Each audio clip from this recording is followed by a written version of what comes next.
Hello and welcome. In this episode, we're going to be going over the panning of our track. Now, usually you will do the panning with the fader balance, which we did in the last episode, but I wanted to save the panning for a separate video because there's certain concepts that I would like to get across. We're going to start with the strummed instruments.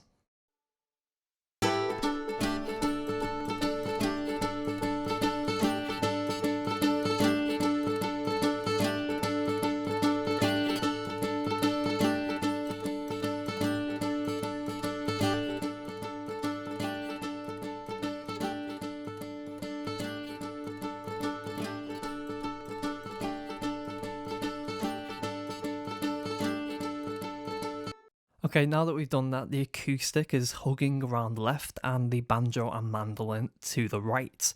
Now with that happening, this section sounds much more interesting now.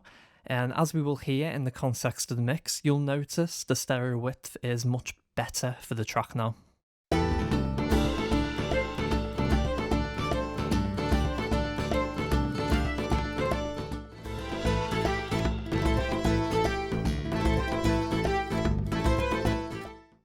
The strum section is too loud now, so we're just going to bring down the volume of the group track. In this particular part of the track, it's important to take into account that this strum section is playing a very similar rhythm to the violin.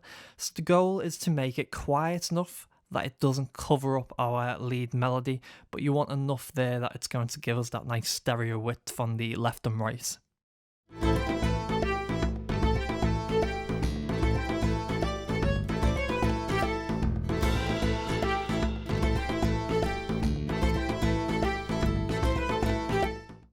Right, so this is one of the most important things that I wanted to talk about in this episode, and the main reason that I did this episode separately from when we did the fader balance.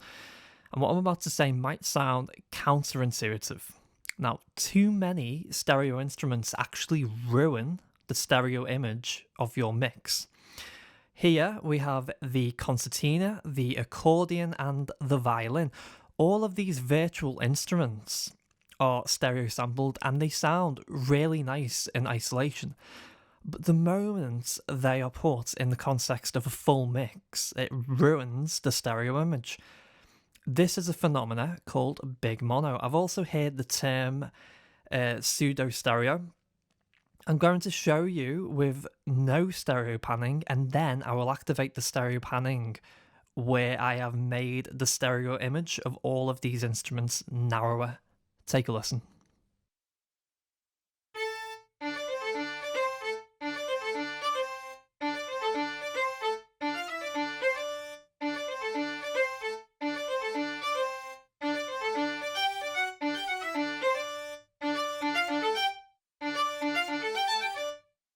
Hopefully you could hear that with the narrower panning on our lead instruments, the overall stereo image was improved. Having well-defined positions in your mix is important when crafting a stereo image. When you have multiple stereo instruments smearing frequencies left and right, it actually has the opposite effect of making the mix wider.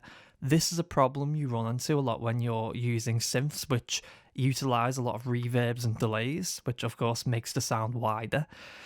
It's something to be aware of whenever you have multiple stereo tracks in your mix.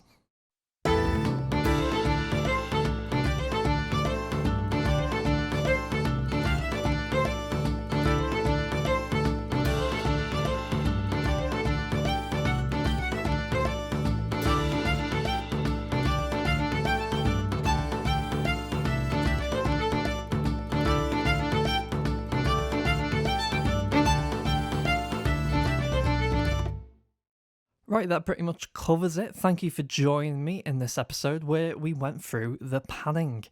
Join me next time where we will be starting the fun stuff. We'll be adding our processors to the mix bus. I'll catch you next time.